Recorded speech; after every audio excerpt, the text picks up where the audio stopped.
The United States still spends more money per capita than any country on earth on healthcare. And yet we have health results that look like we're a developing country. Health and well-being are not well in this country. Our life expectancy dropped for the second year in a row. 18% of our GDP is being devoted to healthcare. We need some pretty fundamental shifts in how we're approaching health and illness.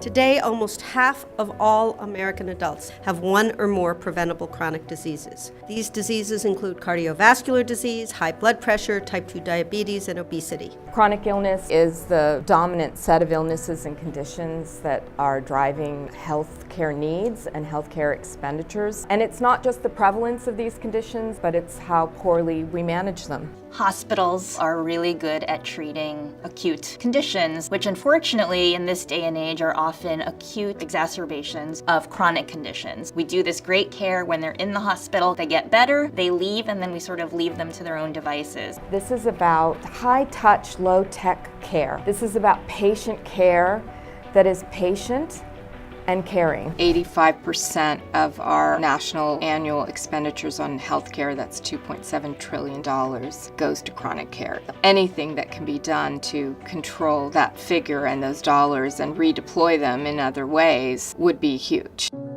City HealthWorks essentially serves as a bridge between what happens in a doctor's office or a hospital setting and what happens when people go home. We do this by hiring people from the community and then training them to become health coaches. Part of the work that the health coaches do is to understand what is truly affecting this person's ability to manage their own health.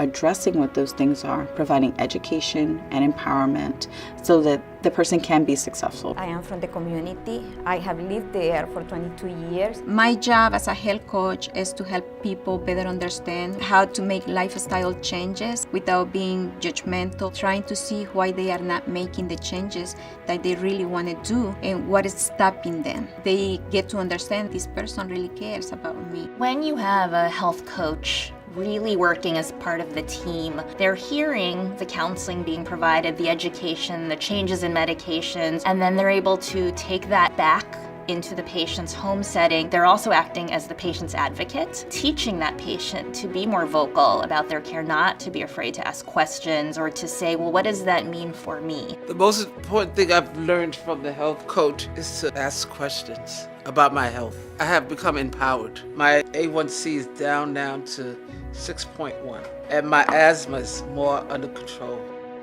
Of the first 200 people we served who had uncontrolled diabetes, on average, blood sugar reduction was 1.6. From a cost perspective, the same group of patients, on average, there was a $600 per member per month drop in spending at week 10, and a $900 per member per month drop in spending by month 5. Everyone is struggling with chronic illnesses. Diabetes is an epidemic. Hypertension is an epidemic. Having this robust community health worker workforce be able to address some of these issues, that could really scale.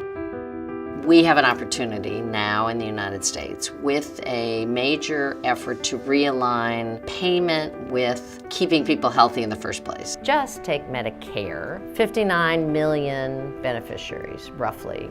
30% of those folks have 5 or more chronic conditions. $675 billion spend in 2016. And if you begin to change their health status just a little, you have huge cost savings and huge quality of life difference. We really need to reach people where they are based on individualized care, and then being able to set up a community and an environment where they can be successful. The center of this universe is the patient. And if the patient acquires the knowledge and the patient has the motivation to change and to live a more healthy life, and the patient has the infrastructure provided to them, the doctor can remain the resource that they are for acute care activity and have the proactive, preventive, personalized public health activities performed by folks out in the community. The demand for this is in neighborhoods across the country, rural, urban, suburban, and the availability of finding people who are super motivated to do this work is very high. The value of scaling it is not going to just be profound in terms of improving health outcomes and reducing costs,